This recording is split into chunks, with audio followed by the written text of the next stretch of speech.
Some movies shout at you, some whisper, and then there's signs of life. A film that dares to say almost nothing at all and somehow speaks louder than most. The story follows Anne, a woman whose silence isn't absence, but an entire language in itself. Through a notepad and a marker, she navigates the weight of grief, alienation, and the complicated possibility of connection. Alongside her is Bill, a man who's lost his children to divorce and is trying to wrestle with that anger.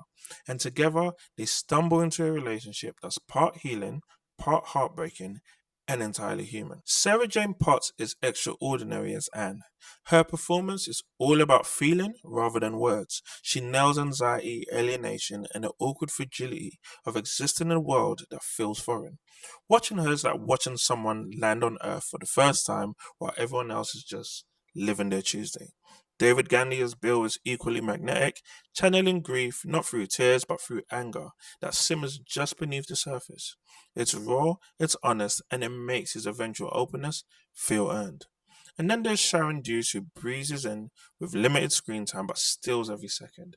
She's that spark of humor and light you didn't realize you needed until she's gone. Director Joseph Milson makes a clever choice. Sometimes we see Anne's scribbled words on screen, sometimes we don't.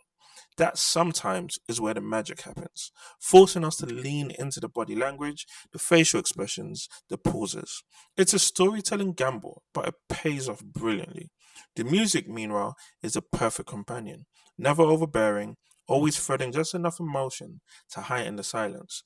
The cinematography keeps things intimate and raw, pulling you close without making you feel trapped. It's simple but beautifully effective. At its core, Signs of Life is about two people grieving very different things, yet finding each other in the middle of that loneliness. It's about how friendships can be born in unexpected places, even when they start with stranger danger vibes before evolving into stranger love vibes. Yes, Anne is a bit, well, let's just say socially unusual, but that's the point. The quiet awkwardness, the written notes, the pauses that feel like they last forever, they all add up to a narrative where every word spoken matters. Every beat has weight. It's not a loud movie, it's not a fast movie, but it's a meaningful one. By the time the ending arrives, you realize the film has been quietly building towards something both tender and deeply affirming. That love and support can appear in the least expected places, and that silence doesn't mean emptiness. Signs of Life is a beautiful, understated film that whispers its way straight into your heart. And you learn that sometimes silence really is golden.